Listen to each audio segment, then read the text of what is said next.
یہ کتاب ہے محج الدعوات و منہج العبادات سید ابن طاووس کی. محج بولتے ہیں بہت ہی خالص دعائیں. و منہج العبادات، عبادات کا منہج یعنی طریقہ کار، سید ابن طاووس کی کتاب ہے. یہاں پر ایک حدیث ہے. سید ابن طاووس فرماتے ہیں وہ یہ کون سی صفحہ نمبر 294. وہ دعا جو رسول پاک صلی اللہ علیہ وآلہ وسلم نے اپنے فرزند حضرت امام کاظم علیہ السلام کو سکھایا ہے. صحیح سند کے ساتھ روایت ہے کہ ہارون نے عبداللہ ابن مالک خزاعی کو اپنے پاس بلایا.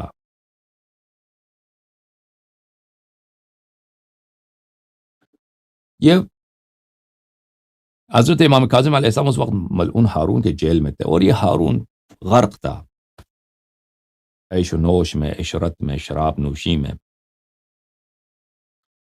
تو اس نے حکم دیا کہ تو چلا جا فلان جیل میں، وہاں پہ ایک شخص ہے، میں اس کو تیرا ذمہ دار بناتا ہوں، تیری ذمہ داری بناتا ہوں، اس کو اپنے ساتھ لے کے جاؤ اور اس کو اپنے ساتھ رکھو.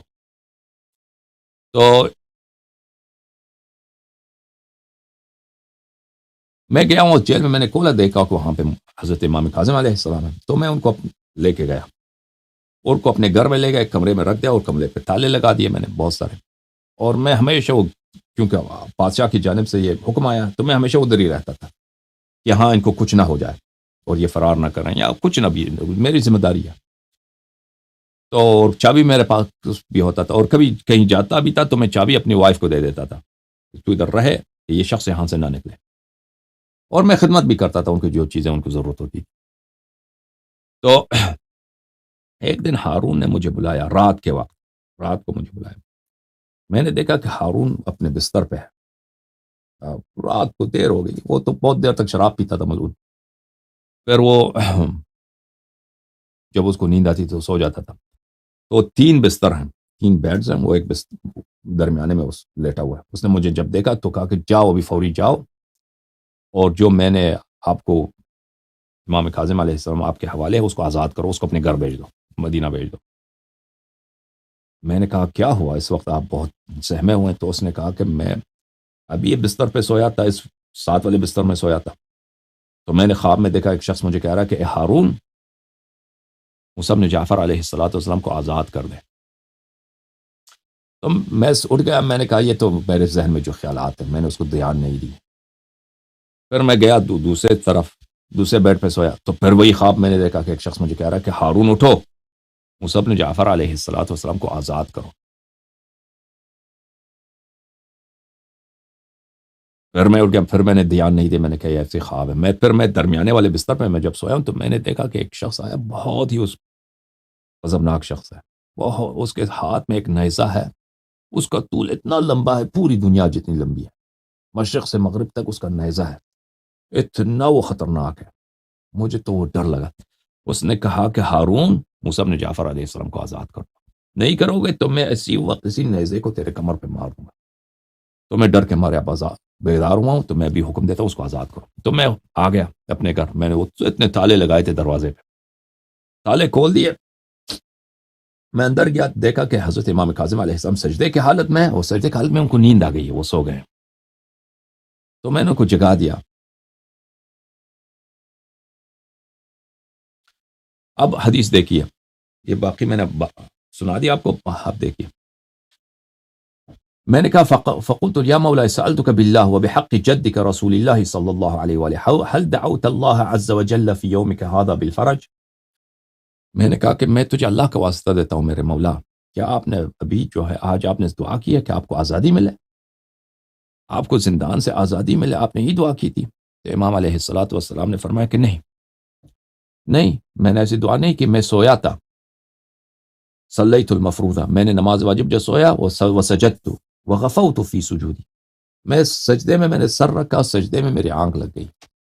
سجدے میں جب میری آنکھ لگی تو میں نے اپنے نانا رسول پاک صلی اللہ علیہ وسلم کو خواب میں دیکھا.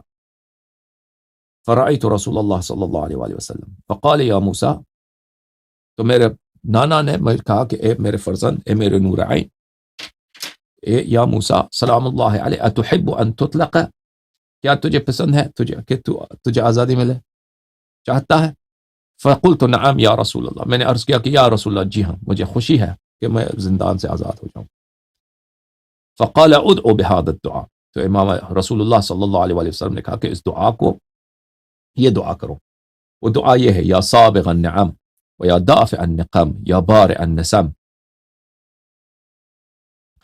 بلے یا سابغ النعم، نعمتوں کے رنگ سب تیرے سے ہیں، سابغ النعم نعمتوں کو رنگ دینے والا، دافع النقم سب بلاؤں کو دفع کرنے والا، یا بارع النسم سب خلائق کو پیدا کرنے والا، یا مجل الہمم سب غموں کو دور کرنے والے یا رب، یا مغشی الظلم تاریکیوں کو، دنیا کو تاریکی کا لباس پہنانے والا، یا کاشف الضر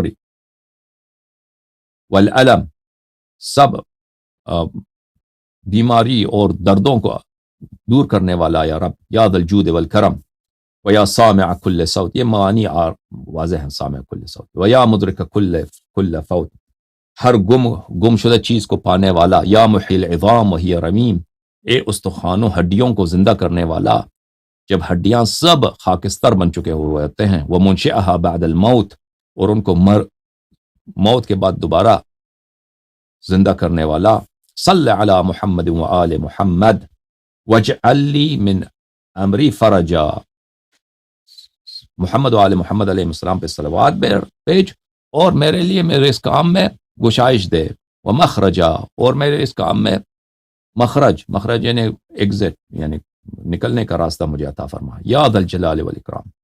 فلقد دعوت به ورسول اللہ صلی اللہ علیہ وآلہ وسلم یلقنیہ، رسول پاک صلی اللہ علیہ وآلہ وسلم مجھے پڑھائے جاتے تھے اور میں ان کلمات کو ادا کر رہا تھا خواب میں، حتی سمعتہ یقول، میں نے اسی وقت رسول پاک صلی اللہ علیہ وآلہ وسلم اپنے جد کو سنا کہ انہوں نے فرمایا قد استجاب اللہ فیک، کہ اللہ نے تیری دعوت کو، تیری دعا کو استجاب فرمایا ہے۔ ثم قلت له ما امرنی الرشید واعطیته ذلك، پھر میں نے کہا کہ مجھے ابھی ہارون نے مجھے ابھی بلایا تھا اور ابھی مجھے حکم دیا کہ آپ کو آزاد کروں۔ اللہم صل علی محمد وآل محمد وعجل فرجهم الشریف۔